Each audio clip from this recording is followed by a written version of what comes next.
In 2021, Virginia joined California as a state with an all-EV mandate, and this year, in fact, this very week, we have found out that they will be going back to the darker, dirtier ways.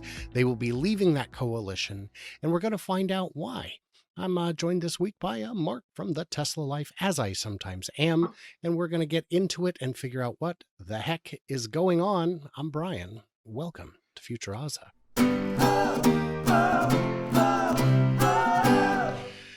Oh, Mark. So I can't believe it. Virginia breaks free from California's EV mandate. Oh, they're breaking free. By the way, if you look up this story, you will find all kinds of colorful headlines that imply that EVs are chains, that they're dark and dirty, mandatory things. Virginia will leave it at the end of 2024, said the Governor Youngkin on Wednesday. The governor announced the end of it, effective then. So in 2021, they said, so there are two sets of rules for clean air in the U.S. There's everybody and there's California. California was able to get special exemptions thanks to Reagan back in the, I guess, 70s. And the way it worked was then other states said, ooh, we want to do our own thing too. And the federal government said, that's too much. We can't have 50 standards. You can do the federal or you can latch on to whatever California is doing, but that's it. So a lot of times when California does something, other states will say, we're doing it too. And that moves the entire market because you don't want to have to make two sets of cars. If 50% of your cars have to be one way, just make them all that way. So that's what happens there. Now, Virginia joined this. In his announcement, he said an official option from the Attorney General said that, yeah, they're not going to comply with the expansive new mandates adopted by the unelected California Air Resources Board. Right. Worth noting, by the way, the Virginia legislature is elected by the residents of Virginia, but okay. So once again, Virginia is declaring independence, this time from a misguided electric vehicle mandate imposed by unelected leaders nearly 3,000 miles away from the Commonwealth, Youngkin said in a statement. That's got some dumb in it. Yeah, and they're trying to make it sound like it's the right thing to do by just the way they're framing it. Well, this is from the very nonpartisan, non-biased, non-judgmental oilprice.com. So you're going to get some quality reporting there. We will get to that in a minute, but let's share this. This is from the desk of Governor Youngkin himself. This has, if you really like that first one, this has got even more of it. Yeah, declaring independence. Ooh, so dramatic. From unelected leaders nearly 3,000 miles away. Hey, I know you're in metric land, but does that 3,000 raise any red flags to you? No, it doesn't. What does 3,000 mean to you? What it means is this is the maximum distance between the farthest from Virginia and the farthest in California, 2596. Just about 2,600 miles. Just about. Just for the curious out there, I did go ahead and check. It's only 400. Virginia itself is only 430 miles tip to tip. So that exaggerated number is off by a Virginia. So that's not good. But fortunately, Virginia does have, do you know what their slogan is, by the way? Do you know what they say? Keep it classy? No, they say Virginia is for lovers. Or lovers of smog? Well, I'm pretty sure their new slogan is, it ain't easy being wheezy, but I'm not positive. I'll have to double check on that. So this, today I've issued the opinion that EV mandates like California's are unworkable and out of touch with reality. And thankfully, the law does not bind us to their regulations. Correct. California does not control which cars Virginians buy, and any thoughts that automobile manufacturers should face millions of dollars in civil penalties rather than allowing citizens to choose their own vehicles is completely absurd. Would you like to hear what the mandate was? 100% of vehicles sold by 2035. 2035.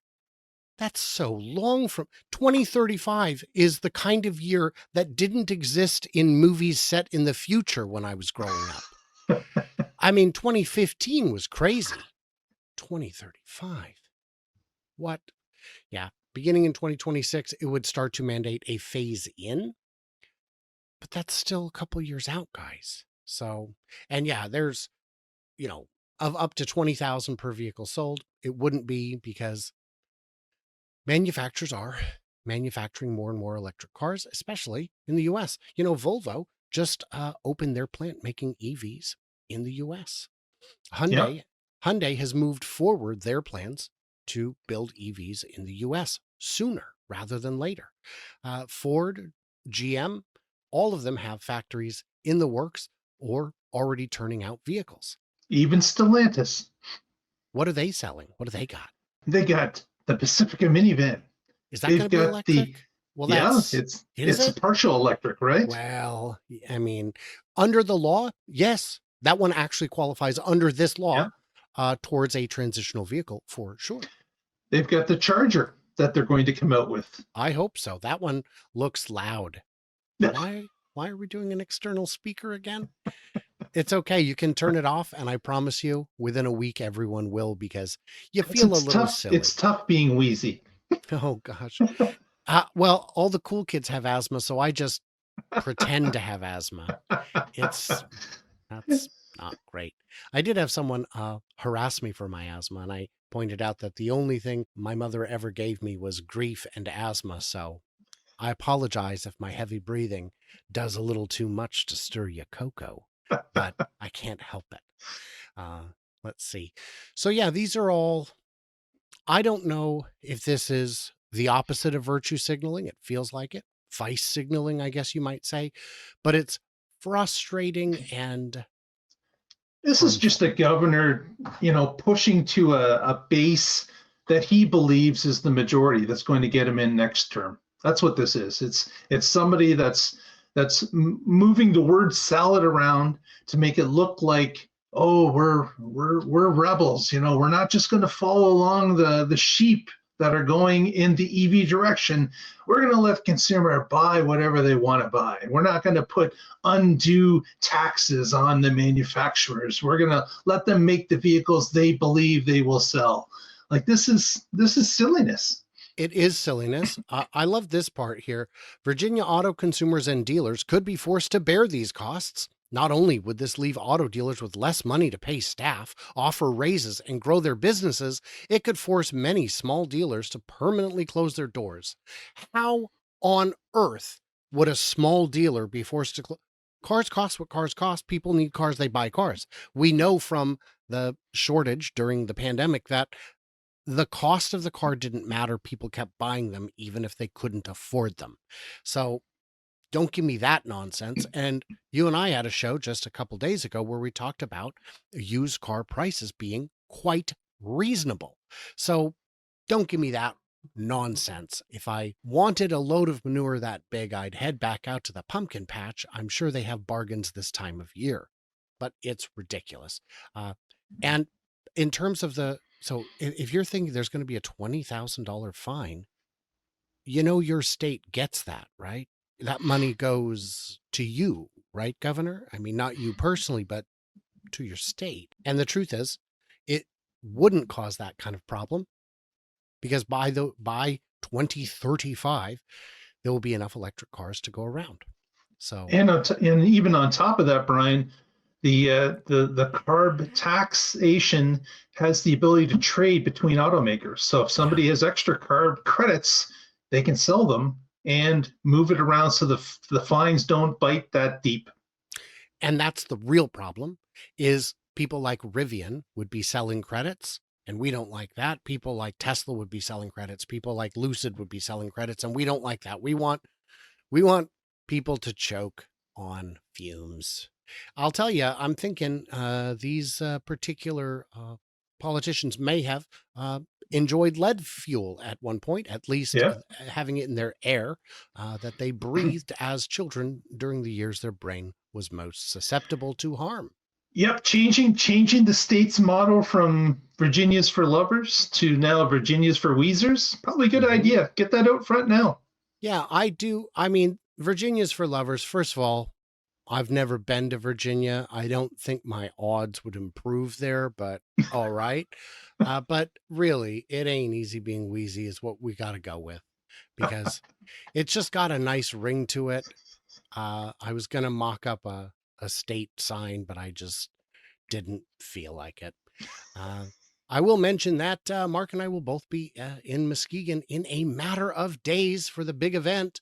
It's going to be a whole lot of fun. Light show, a battery of speakers.